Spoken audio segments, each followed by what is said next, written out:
And what's up, everybody? Welcome back to the Morning Woods Podcast. Today I have a very special guest with me, Mr. Kyle Kemper. Thank you for having me. Dude, thank you for being here. I'm very excited. Of course, it's my favorite thing. I've done it a couple times. I'm happy to be back. Yeah, dude. Well, you kind of seen the studio evolve a little bit over time. I've been in a few different situations, but I think this is my favorite one so far. I know. I do like all the decorations. I like how this is like kind of get a vibe of like if Thomas Edison was a barista. I feel like he would have that. Yeah, exactly. His place.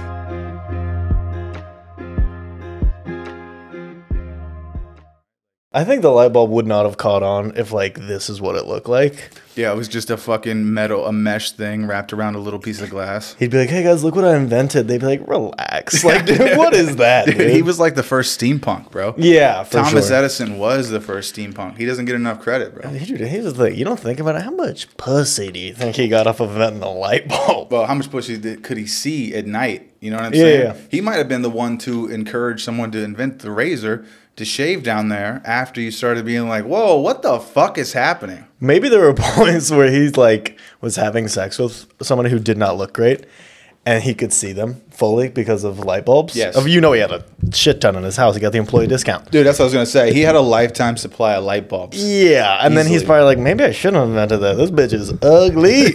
You know how he sounded? I can't believe I married her. Oh, my God. Oh, she's a night flyer, dude. Dude, let's pull up a picture of Thomas Edison's wife. You think there's a photo of that? I think it's, yeah. Oh, let's see if we can find it. This is the thing, too, bro.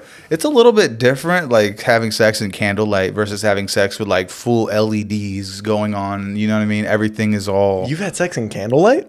No, but I assume that. I was like, what's it like being Amish? We churned butter in there. Yeah. I feel like there was definitely something churning that night. Okay. Was it cum? Right. It sounds like it was cum. Thomas Edison. Here's why I'm nervous. Before you pull this up, here's why I'm nervous. Thomas Edison seems like one of those guys that you're going to Google and it's going to be like, his wife was 13 years old. And you're like, oh, no. Yeah, he was so motivated. Yeah. That's the thing, though, dude. By the time you were 16, you were an old lady back then. Well, that's the thing.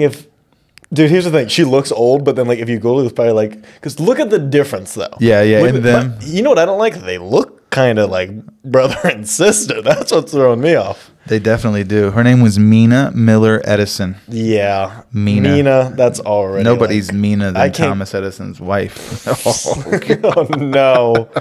Oh, dude, I don't know if I could get hard if someone's name was Mina. Dude, you know she looks aggressive, bro. Here's what you got to do. Does it pass the moan test? Can you moan the name Mina during sex? Oh, she looked bad in her later years, too. Of course. She kind of blew up a little bit. Dude, they got a little money after they got that electricity money. Yeah. Yeah, that light bulb money, bro. She started eating pastries like 24/7. Thomas was always out on business. He just wasn't at home like he used to be. And Thomas Edison got really shitty. He's like, honey, you think my invention works pretty well? She goes, of course it works great. He goes, okay, I just didn't wonder if you could fucking see how you look. Yeah, dude. He would like throw that in there. It's so sad that we don't have they didn't have reality TV back then. Because wouldn't you want to see like inventors' wives? Like, wouldn't that be a great reality TV? The Real Housewives of Inventors. The Real Housewives of Inventors. Dude, it's so good. Have you watched The Mob Wives? No, I haven't. Oh my God, Mob Wives, dude. It's really popular. It's a TV show? It's a TV show about like actual mafia members. And it's their wives. First of all. The guys are gone, though. All that shit has been gone for 10, 12 years since all that crime. They're dead? Some of them are dead. A lot of them are in prison. So it's crazy that it's popular amongst people in Ohio, to me. Yeah. Right? It's like, why are ladies... It's like, yeah, I know your husband's in prison too, but it's for a meth lab. Yeah. Right? Like, they should do more like housewife shows of people whose husbands are in jail. Yeah. But for different reasons. You know what I mean? Exactly. It's like tax evasion wives. Like just something fun. Yeah, tax evasion. Some of these dudes, especially from Ohio, bro, it's like, dog, they didn't have health care until they went to prison. So they actually come out with more teeth than they went in with. You look good. Yeah. What's your secret? Prison. Preserved me for 20 years. Oh, my God. Dude, you look incredible. Some prisons are getting nice. Yeah. Not all of them. Where's my camera? When's the last time you were inside of a prison? And also, what do you have to compare it to? You know what's funny is I know the prison system is so fucked. So you can just take a clip of me being like, I think prisons are nice. Prisons are so nice. They're like the nicest thing that we have today, bro. Yeah. They don't make them look very bad in the brochure. Not in America, they're not nice. But aren't there like in Europe? Don't they have like some like fancy looking? I get into all those jail shows. Like there's like prison abroad. There's like 60 days in jail in America. That shit is fun, bro. Like, it wouldn't be fun to be in there, but from the outside looking in, watching all the little webs these people weave as they try to like make friends with the prison, but they know that they're like a snitch for TV. It's so weird. It's weird. It's weird because it's scary. Like they're recording this, like it's gonna get out. You know what I mean? People are gonna know that we're a rat. That's what I don't get about like shows, even like The Bachelor, which I don't watch. Bachelor fan over here. I do. It's good. Get into it. Here's the thing, because like they always like talk shit about each other. They're like, I don't know. I just think Jessica's like a fucking whore and she should kill herself. I'm like, you're talking to a camera. Yeah. Jessica's family's gonna see this. Jessica's gonna see this. Like, dude, she will kill you. It sounds just like Mob Wives, only they're like, yeah, Jessica's a fucking whore. Like, go get me another Newport, Karen. This little bitch is gonna get strangled when Tommy gets out of prison. We do need a Bachelor where the women are not hot. Yeah. You know, they're just like 45-year-old missing teeth, smoking. They're like, so I guess you gotta choose between one of us. The Bachelor is still very hot, by the way. But he has to choose just one of They these, just like, call it. I guess that one. I guess. They just call it the Bachelor pad. Yeah, exactly. He gets drunk at 3 a.m. Every episode starts at 3 in the morning, and he's just like shit faced and just banging these nasty ladies. He's like, well, I'm all out of cocaine, so I guess I'm gonna start speed dialing all these hookers till one shows up. Oh my gosh. And it's like, they're very like, here's what I don't get about that. He's banging everyone. So are you in love after that? And here's the thing. I feel like that's going to be like a very tense marriage, because like if he ever brings anything up to her, like if he's like, hey, like, would you mind taking out the trash this week? She's going to be like, didn't you bang 19 women when we first met? He's fucked. She's never going to let it go. Exactly. She's got that. And then like you see like on the news was like, well, they broke up. No fucking shit, they broke up. Are you kidding me? She cheats on him with 18 guys, and she's like, but do you remember that you were with 19 women before? We're like, dude, that was 6 months it took to film this. This is one weekend. She's got 18. You banged the whole football team in one weekend. And the towel boy? Really? She gets 18 strikes, and then it's you.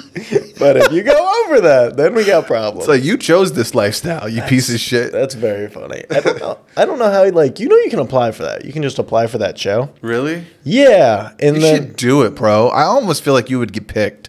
You think so? They would and they would also paint you as like this young up and coming comedian. You know what I'm saying? It would be a good light for you, bro. Here's the thing.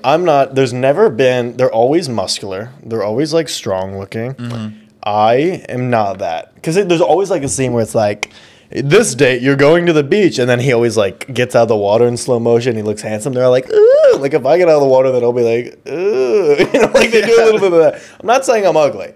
I'm saying I take my shirt off, and you're like, okay. Well, dude, we could make it work for you. We could get like a bunch of chicks who need like stepdads, and like a bunch of chicks with blue hair who don't do heroin anymore. Yeah. And like they're all wearing pajama there are pants. women who are attracted to you that would be great for your demographic. Like, we don't have to, it doesn't have to be supermodels, right, bro. And Calm down. the show's not on ABC. It's on C-SPAN too. It's on C-SPAN too. It's just on YouTube. Yeah. Like, Crackle. And they won't let you advertise. Yeah. Oh, that's fun. I would do that for sure. I do feel like, I don't know, that would be fun to like kind of like take it seriously and apply until they. I forget you have the coronavirus. No, I just swallowed my water wrong because I'm a child and I don't know how to use my mouth. Isn't it funny how we still do that? You're like, man, all these years I still ain't got it. I thought I had it covered, dude. There's plenty of times where I'm like, yeah, I'm gonna lose this body. Yeah. And then everyone looks at you because like you're trying not to cough, and then you try to hold it in. Everyone looks at you like you're the worst person on the planet. And I am, but that's not the way I want people to paint me in their head, right? Sure. But I probably am. Do you remember like during COVID? I know everyone loves to talk about COVID. Do you remember like whenever you would cough, like people would just stare at you like you were the devil? It's like even like if you choke on your water, like I was panicking. Like I started like saying the N-word to cover up the fact that I was coughing. You know what I mean? People preferred that. I get mad at people when they cough now. I'm like, oh, this dude has a fucking nerve. We're in a line at a grocery store. I got my bananas exposed. Yeah. This guy is, oh, dude, I don't like it at all. My family? I think it changed the way that we look at sick people in general, right? It's almost like Darwinism is at an all-time high because we're like, fuck them, let them die and cough in their own little bubble somewhere else that's not near my family's bananas. Yeah, and then I feel bad for the people who died during COVID who didn't die from COVID because no one gave a fuck. Oh, I know. Car crash, shooting, bank robbery victim. Like, dude, bad time for that. How'd your grandma die? COVID? Actually, she passed. Snowmobile accident. Were they like a COVID snowmobile? No, she was driving the plow that hit Jeremy Renner, and yeah, my grandma hated Jeremy Renner. That Hawkeye series wasn't good. Dude, well, if you watch his new series on Paramount Plus, I think it will make up for that. Because I think when he was in Hansel and Gretel, I think he did a great job, right? And then also... a crazy reference. He was decent in the Avengers, but when he did his own thing, I just don't think that it translated. I did like the Hawkeye series, I'm going to be honest. I like Hawkeye as a character, and I thought he was great in Avengers, but I didn't think the series was like what it could have been. They're having too much fun with it. Yeah. What I think about superhero movies, I like it when it's like, here's the thing. I know they're for kids. Yeah, I know it's not for me anymore, but I want it to be dark. You know what I mean? Yes. Like the new Batman with Robert Pattinson. It's pretty dark. What about The Boys? Are you into that? The Boys I've watched a little bit of. That's good. It's wild, dude. It's very actually a little more realistic for what if there were gods among us, what it would be like. And that's what a superhero is. I think we're just calling it something different because of what like comic books made it out to be. Sure. But it's basically like these freaks of nature from somewhere else that are like gods and could take over and just they could bang all of our wives. They could take all of our. They could do whatever they want, bro. It's kind of scary. I would let a superhero bang my wife. That's a good. You wouldn't let them. No, you would watch them because there's you're not and like salute. Exactly, just you would as it have happens. to. You would have to. He's a great man. He's like you're doing a good job for your country, Kyle. Rank the Avengers from who you would most and then least want to bang your wife. Go. I would say the most I would want to bang my wife probably Thor, bro. Okay, right? I need a reason. Jeez, it's Chris Hemsworth. Did you see that hammer? Dude, his hammer has veins in it, bro. Like, sure, but that's the opposite of what I'm doing. Ant-Man. You're going Ant-Man. I'm going Ant-Man because then I don't have a lot to compete with. You know, he explodes inside of her vagina, Kyle. I mean, they are all going to explode inside of her vagina. You know what I mean? Dude, what's funny? That's all right. That's pretty good. What's funny is there's a scene in The Boys, which you should watch this, where there's a guy who's similar to Ant-Man, but he's actually gay. Okay. And he gets inside of another guy's dick, but they're doing blow in the movie, and he sneezes while he's inside the guy and explodes the guy. It's like gory. Like goes everywhere. You know what's crazy is like I've heard about that. Yes. And I haven't watched it. But like for some reason it's it's bad when people are like, you gotta see this where some guy explodes, gets inside You've never seen anything like this, bro. Like literally I know I'm overselling it right now. I just feel like dude, it was that's why I enjoyed that show because it painted superheroes in like I said it was realistic, but maybe that's not realistic, but just like the level of like gore. Like there's another episode, maybe the first one that kind of sets you up for the whole series where the guy who runs fast, like he's like Flash, but it's actually a black guy, which I think is hilarious, right? That they'd pick a black guy that would be the fastest person in the world. It's got the cameras. It's pretty funny. Anyway, so he's running down the street at like lightning speed, and he goes so fast he runs into this girl, and she just explodes. I did see that episode. Yeah, that was pretty. That's the first one, right? The first one. That's the pilot. That kind of gets you hooked. Yeah. Yeah, dude, insane. Yeah. But if that was going on, that's what it would be a fucking truck. Sure. The guy's a literal truck, and he would make you explode if he hit your dog or your kid or anything. Yeah, and like when you get, I mean, how hard is that to control? You know what I mean? You got to get insurance for superheroes. For sure. that would be like a fun series in the sense as just like the guys who have to do with all the insurance and paperwork. Oh my god, dude! For like the superheroes, bro. That's a good idea for a movie or a show, Kyle. Yeah. That is great, bro. Yeah, I think that'd be. I would watch that. I'm more interested in that. Just the guys who just have to clean up everything. I'm more interested in behind the scenes too. It'd be like Men in Black, but for superheroes, right? Yeah. In that way. Yeah, exactly. Men in Black. That's a movie that still holds up, by the way. So good, dude. So absolutely. Good. First one, great. Second and third one, I'll still have fun with. I didn't see the new one with the Hemsworth. I didn't see it either. I didn't see the new one, but I thought that the second one was cool, right? That's where. That's what you forget that Johnny Knoxville's in that. Oh, I do. Dude, when you go back and watch really good movies, though, you'll see all kinds of people who now you're like, oh, wow, I didn't know he was in this. You forget he does the acting. Yeah. You know what movie I watched with him recently? Which I hate to say I watched this The Ringer. Oh my God. I just told my kids about this recently. And then I said out loud the synopsis for the movie. And I was like, what the fuck did I was like, they were like, what's it about, Dad? I was like, oh, it's really funny. Somehow Knoxville got brought up. Yeah. And I was like, oh, he's in a movie that Dad would really like, so you guys could watch it. I think it's PG-13. And they're like, what's it about? And I'm like, well, it's about this movie where this guy pretends to be mentally handicapped, and then he plays in the Special Olympics and bets against himself. And they were like, are you sure we should watch that? It's like, all right. You know what's funny is as soon as you describe it, you're like, never mind. Maybe I'm a bad dad. That's what I'm saying. I might be. Yeah, I call myself like having to turn Rick and Morty off, or like certain things that I enjoy that I think is funny. And I'm like, okay, this is actually really inappropriate for the age that my kids are. But if you watch that movie, there's successful people in that movie. Katherine Heigl was in The Ringer. I didn't know that. Yep. And then the guy who is plays his uncle, who gave him the idea to like do this, to act like he was disabled, is Brian Cox, who, if you're familiar, he's on Breaking Bad. He was on that HBO show Succession, which is like the biggest show on HBO. Succession right also, yeah. He's like winning Emmys. I'm like, that's crazy. And he's on the McDonald's commercial. Yep. When he talks about McDonald's, he's the narrator for the McDonald's. He came from Malcolm in the Middle. Do you remember that? That was like, he was the dad of Malcolm in the Middle, right? Brian Cox? You're thinking of Bryan Cranston. Bryan Cranston. Yeah. I am. That's why also I said Breaking Bad. Yeah. Okay. I didn't see Breaking Bad, so I was like, maybe it was. I don't know who Brian Cox is then. Okay, you gotta check it out. He was, I'm trying to think of what else he was in. Succession's a good show, though. I'm going to have to look this up right now. Well, you might recognize him. Succession, is that... Oh, I was thinking of Billions. Have you seen Billions? I've heard good things. I think they're similar shows. Great show, dude. I think they're similar shows. That's a great show. Brian Cox. All right, we're going to have to... COX. Oh, really? For the record. It's not COCK. Just so you don't get some different search results. Oh, yeah, Brian Cox, bro. Yeah, he's a great actor. Yeah, and he does the...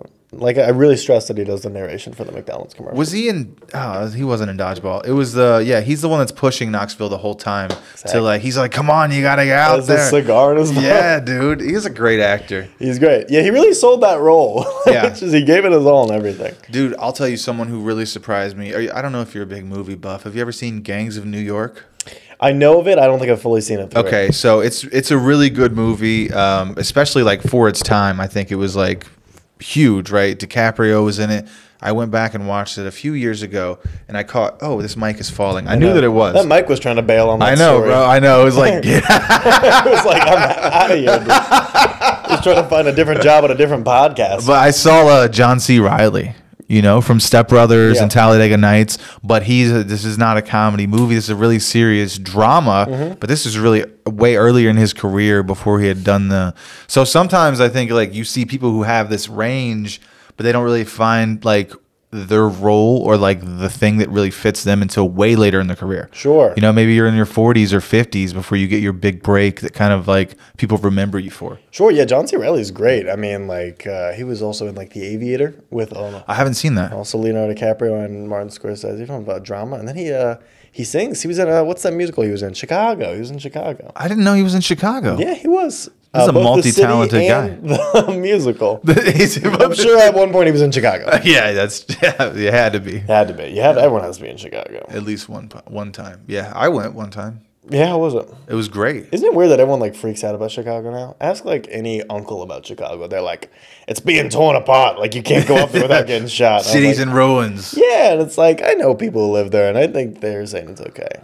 I think that there's little pockets of safety in every city. You know what I mean? Like, is there pockets of safety or is there pockets of violence? You know that too. I mean? Most people are good, but it's the news and the stuff like that kind of perpetuates that mind state. It is. It's all about, and this is like not a funny topic at all, but it's like, that's okay. Exactly what the news is. I feel like it's all about, the ratings and everything like that, where it's like, I think if you want to just like, there's a knob, you're a comedian, you know how to use a mic stand. It's funny. My first time was you were at camp. You were at camp your first time. Go ahead and tell us about how your counselor penetrated you. Well, you know what? I kept begging him and begging him. Boy Scouts of America, everybody. By begging, I mean pegging. This is the origin story of how they go down.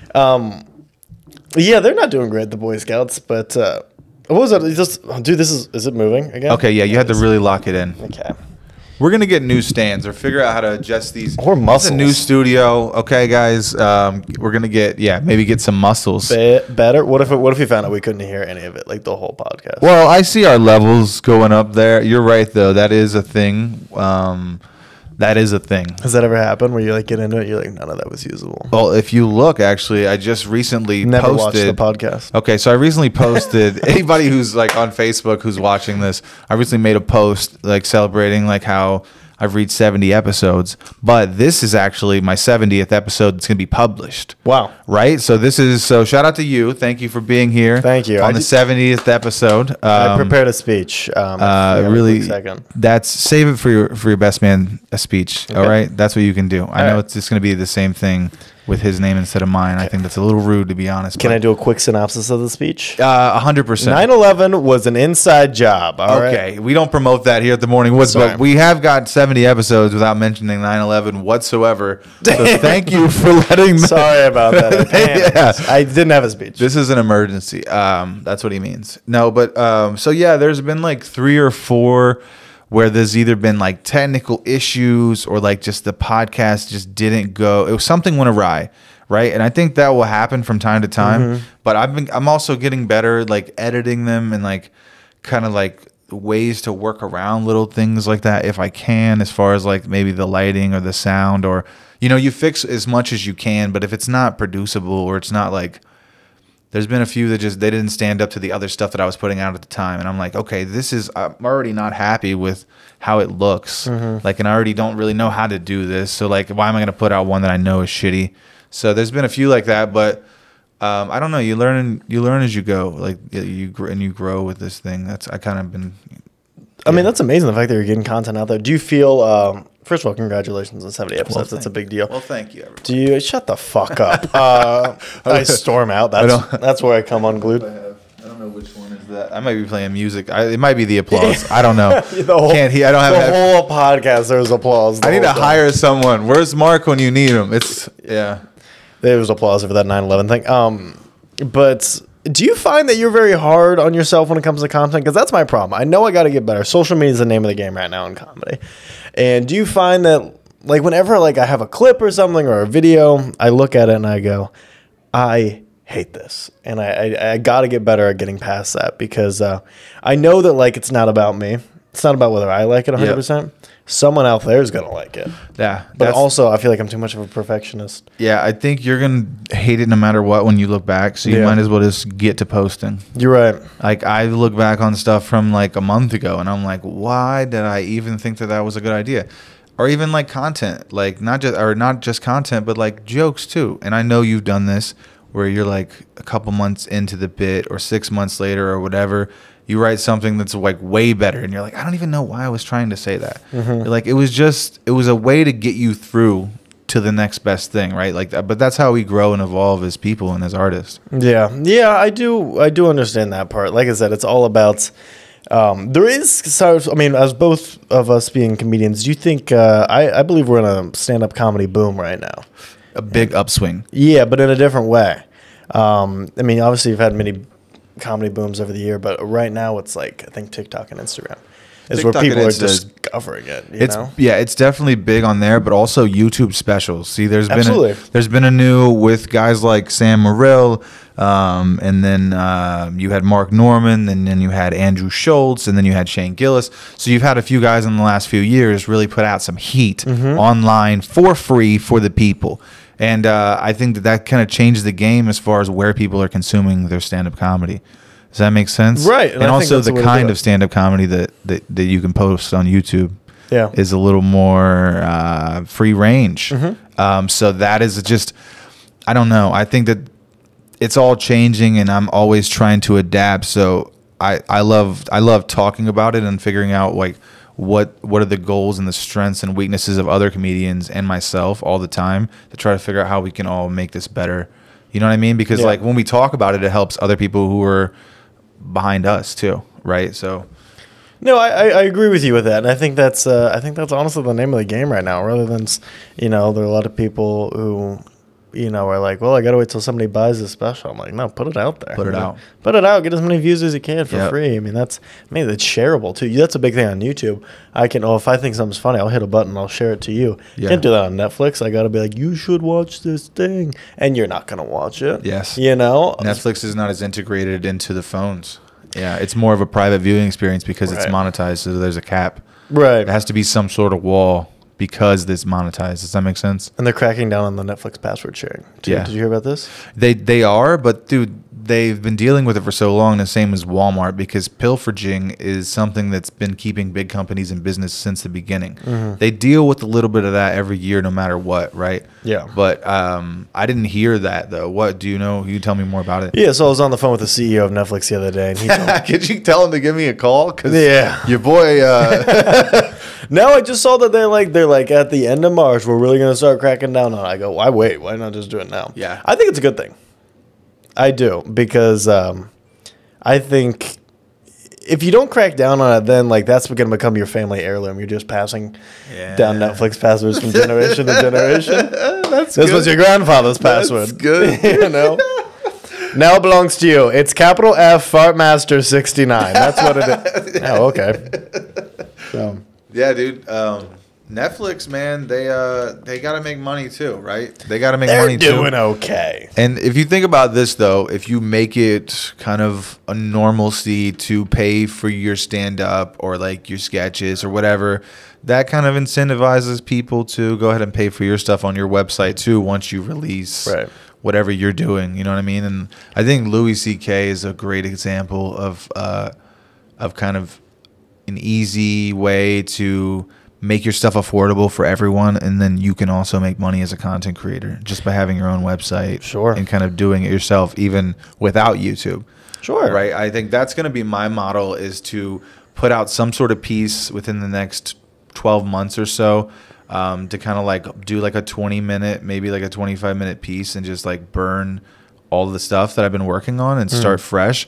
But also when I start fresh and I do the next hour that I work on the next 2 or 5 years, I want to put that on my actual website, right? Yeah. Like, and then build up the base as I go over the next few years. And then it's like, hopefully it all will culminate and it will circle back around, and then they'll spend the $10 on me and not the $10 a month to watch my stuff diverts 5 minutes of my fucking, you know what I mean? No, and then you're just on to the next thing. It locks you in when you only have one place to be too. And it's good because also at some point you got to understand that, you know, you do have value. You know, you got to understand. It's very, like we were just talking about, like I'm very self-conscious about your stuff, but then it's like, you know what? It's like at some point you got to be like, well. You'll know when it has value. Right. You know, and mine right now, does not. I pay people $500 to watch my stand-up. That's incorrect. Negative. I would love to see you do a nice 30-minute special. I think I'll do it right now. I think it would take your career. I'm serious, dude. I think it would take your career where it needs to be, because you know you've been around a little bit. You've been to some bigger cities now doing comedy. You've seen the thing. And you're one of the best up and coming guys, bro, in the country. I'm gonna kill myself. You really are, Kyle. That's the thing, is like people know it too. Even when people come from out of town and they see you, they don't see you as a Dayton comic. You're like a guy who lives in Dayton, like Jarrell or something like that. You're like just a guy who's happens to be from Dayton. Okay. But I really believe that you are gonna do your thing, bro. And don't wait for someone to come and tap you on the shoulder. Fucking do it now while you're hot, because you're young and you're gonna write another hour in the next 2 years. You write a lot. You're always putting out new stuff, bro. Thank you. I appreciate it. Wouldn't it be crazy if we kissed right now? What's stopping us? I can't. Here's the thing. I can't take a compliment, so I got to be like, we should fuck each other. If my lady came out here, she'd be like, this is part of your fucking stupid show?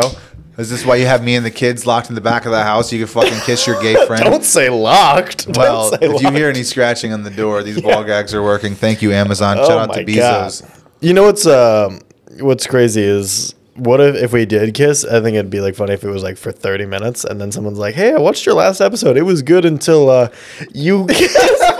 Really appreciate you guys for watching this today. Make sure you guys go follow Kyle online. Subscribe to the podcast if you haven't already. Thank you so much for watching The Morning Woods, everybody. Peace out.